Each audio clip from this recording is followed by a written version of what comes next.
Here we are in Capraia Island. Capraia Island is part of the archipelago of Tuscan islands. The most famous and important and biggest is Elba.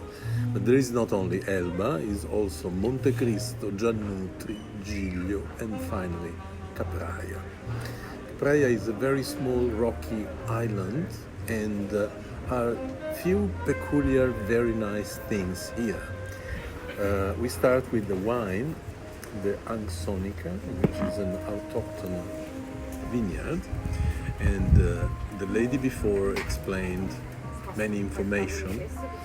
The wine is pretty young, is just locally produced on the hills here, and what is particular is the extremely fruity but dry taste and the beautiful color, which is very good with the appetizers we are going to have. This is a fantasy of the restaurant. We have carpaccio of tuna. We have this mousse made with the stingray flesh, sardines. This is a rolls of sfoglia pasta with white fish. This is a calamaro cooked over the little slice of polenta. And these are polpette of nasello, which is a kind of marlin. So that sounds wonderful in a beautiful end of July evening. Few words about the Tuscan bread, which is a particular bread because it has no salt. There is a different series of stories about why there is no salt.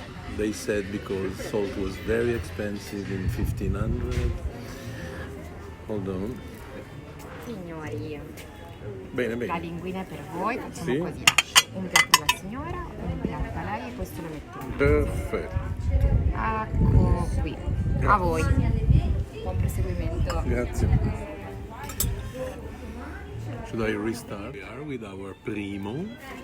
Like in every Italian meal, you have antipasto, appetizers just before start, with some delicatessen, something very particular, local, just a sort of street food, but eat in your plate.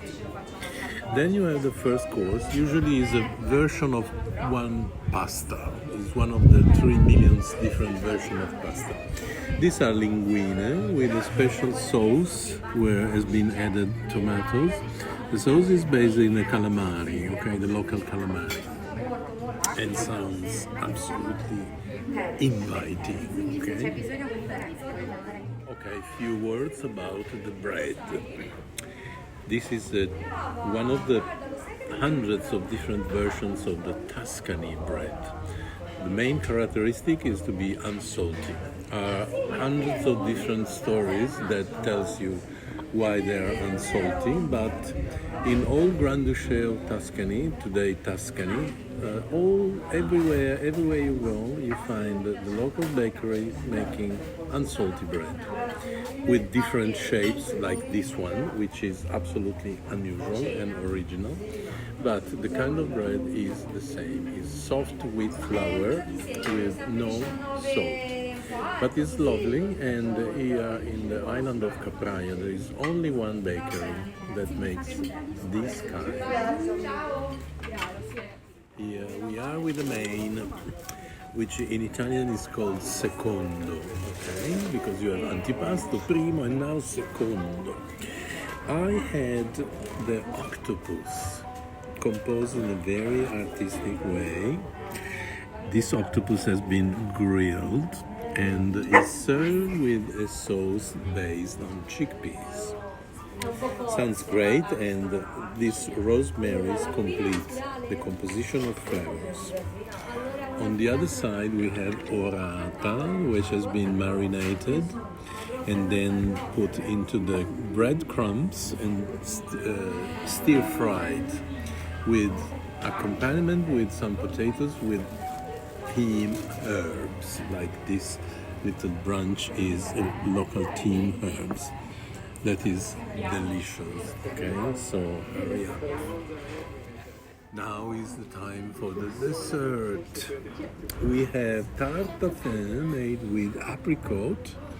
They say in the opposite conventional way, so they put the apricot on the pan and they put the paste on top, paste based on butter, basically, okay?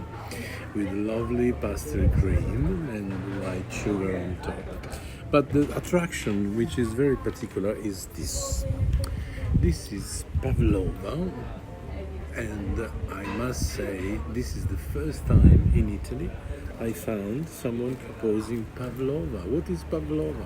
Pavlova is a legendary, typical, archetypal now cake from Australia that has been invented by some particular chef just to honor Anna Pavlova, the dancer. Sì, signore, confermo che è uve aleatico e sono uve nere che vengono poi lasciate macerare naturalmente. Perfetto. A voi. Grazie. Anna Pavlova at the beginning of 20th century was in Tournai in Australia and was in Melbourne, and a pastry chef decided to celebrate this star, this international star, for the first time in Australia from Russia.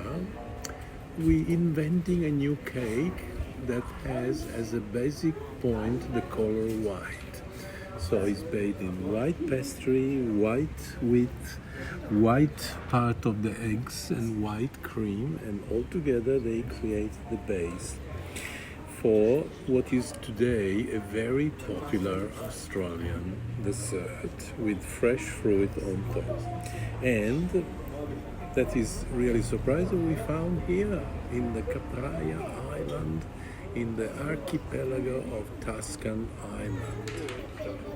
Anyway, we have this with Cristino. Cristino smells wonderful. It's a dessert wine based on Aleatico grape, which is autochthonous.